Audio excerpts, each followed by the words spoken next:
Hablemos de los millonarios chinos y de Alibaba. Tú sabes que cuando Marco Polo escribió su famoso libro de crónicas de viajes a Oriente y a China, describió tantas cosas que para los europeos eran, en cierto modo, increíbles, ¿no? Animales que nunca se habían visto en Europa, plantas, costumbres, vestimentas, que alguna gente llegó a creer que era un libro de ficción. Y de ahí surge la frase de cuando alguien está diciendo mentiras de cuentos chinos, ¿no? El problema es que los cuentos chinos de hoy son tecnológicos, complicados, y ahí está el tema de la gran cantidad. China es hoy el país del mundo con la mayor cantidad de millonarios, y yo le agrego, vinculados a un gobierno y a un partido. ¿Qué pasa con esos millonarios? Bueno, esos millonarios, desde el último congreso del partido, han tenido que ponerse en línea con la política del Partido Comunista Chino y el Ejército Popular de China. Esos objetivos son que si tú eres un nacional chino y tienes esas compañías, tú tienes que participar al gobierno de información que ellos requieran. Por ejemplo, este mes pasado en que entró en vigor la nueva ley de contraespionaje de China, que es una modificación muy grande de leyes de seguridad, se está considerando espionaje no solamente un ciberataque, se está considerando que cualquier documento, aún cuando sea sobre temas económicos, que afecte la seguridad de China, es punible. Y por lo tanto, hay extranjeros que han invertido allí. Ahora mismo hay una farmacéutica japonesa que el presidente está preso, con todos sus empleados sin saber por qué. Bueno, el jefe de la Interpol regresó a China, que era un chino, desapareció y nadie sabe dónde está. Y nadie sabe dónde está.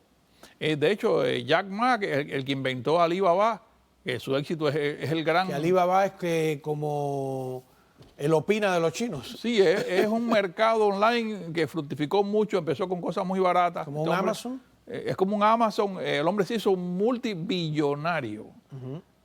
Este señor fue invitado al Congreso con el inventor también de la gran compañía que se llama Tencent, que es el emporio chino, que crea, ahí están los dos. A ver la foto de nuevo. ¿Quiénes son ellos dos?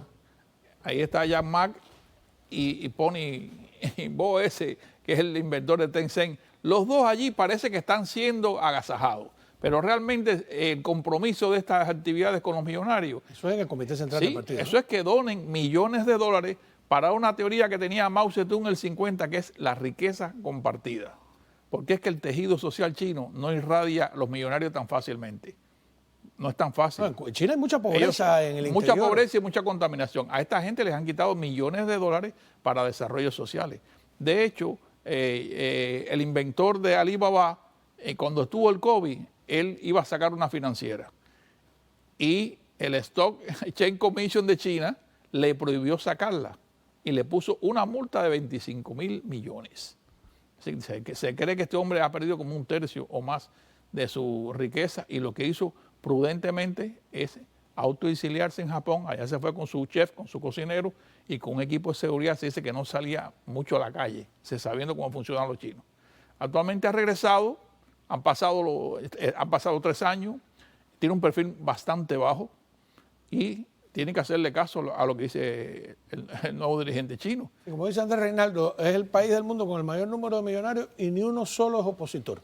Sí, pero fíjate, Cao, o crítico del gobierno. Hablando de la participación de los chinos, de la tecnología y demás, este sábado que pasó, alguien del Congreso ha filtrado al New York Times una noticia de que se ha detectado un malware. Un malware es un software de diseño que persigue información, lo puede hacer de una manera pasiva o puede ser activado para que haga daño. Este malware le llaman un tic-tac, una bomba de tiempo, porque pudiera paralizar el suministro de agua y energía a las tropas norteamericanas y a bases tan importantes como el Comando de Tampa, del Doral o de Carolina del Norte. Es decir, que cuando se habla de mejorar la tecnología... En el Doral está el Comando Sur. El Comando Sur. Cuando se habla de mejorar la tecnología de los chinos en Cuba, no creas que solamente rastreo. Ellos tienen intenciones operacionales de interrumpir operaciones militares en la parte sur de los Estados Unidos. Por eso es que ha llamado tanta la atención, por eso es que Marco Rubio está preocupado con la presencia de las empresas chinas en los Estados Unidos y de los inversionistas norteamericanos en la propia China. Es decir, que hay una tensión muy grande. China, la economía se ha ralentizado, por eso es que Biden, en un discurso de campaña que ha hecho recientemente, ha dicho que los malos, cuando están en situación difícil, hacen cosas malas. Creo que bien dicho, porque lo que se está esperando de China es una crisis por el envejecimiento de la mano de obra, por la lentitud con que la economía se está moviendo, y ellos tienen una situación muy difícil. ¿Cuba qué papel juega en todo esto? El papel que juega Cuba es de, como siempre, sacarle provecho a la venta de información clasificada y a la alta tecnología que los chinos han desarrollado ahí. Recuerda que por eso te dije que saliendo Putin entraron los chinos. Los chinos son bien discretos cuando operan. No te mandan un barco a la bahía como hacen los rusos constantemente, que eso es geopolítica barata.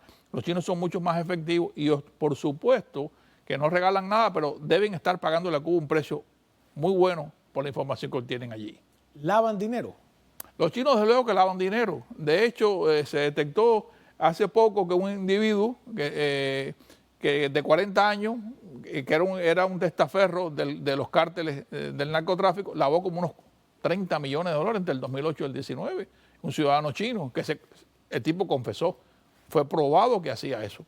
¿Cómo, ¿Este que está aquí? Este que está acá. Sichi Lee, este señor utilizó hasta la criptomoneda para lavar dinero de narcotráfico originario de Colombia, de México y de Guatemala. Es decir, que no es despreciable la presencia de grupos criminales chinos en América Latina para nada. ¿Quiénes son sus cómplices? No pueden hacer esto en América Latina. Los cómplices es el narcotráfico. Y los países estos donde se están haciendo, por eso te hablo de narcopolítica, porque una de las maneras en que entra China es con inversiones de millones de dólares, con la compra de deuda externa de estos países y con planes en los cuales coloca no solamente empresarios, sino oficiales de inteligencia en los países.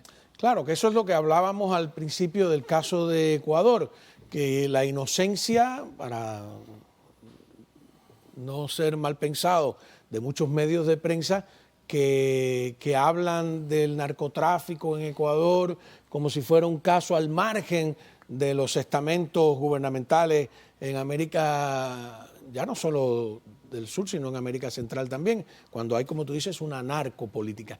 Porque qué mejor fachada para un narcotraficante, para un traficante de armas, para un delincuente, a fin de cuentas, que el Estado. Sí. Fíjate que en Cuba es el único lugar, y en Miami, por cierto, donde Odebrecht no estalló. Aquí en Miami hay yo lo repito, a ver si alguien se decide a bucear, hay una computadora que lanzaron a la bahía de Biscayne y un cambio de voto. Hasta el día anterior todo el mundo decía, no vamos a votar a favor de las inversiones de Odebrecht en Miami porque tienen inversiones en el puerto de Mariel. Y al otro día todos cambiaron el voto aquí en el condado. Es una situación difícil y de hecho cuando los propios ciudadanos chinos se han percatado ya de que la política del Partido Comunista es que deben servirle en otros países para pasar la información al gobierno chino, tú ves como familias de millonarios, y es un dato, como unas 700 familias ya se han mudado a partir del 2020 a Singapur. Ahí están una gran cantidad de millonarios chinos tratando de salvar su dinero y a su familia. Y tienen una ventaja en esa batalla lamentable, que es que como son un partido único en el poder, la gente se olvida que es una dictadura, no tienen fluctuaciones políticas. Pueden hacer estrategias a largo plazo sin la preocupación de que va a llegar otro gobierno y le va a dar marcha atrás como ocurre acá. Son las ventajas y desventajas de la democracia.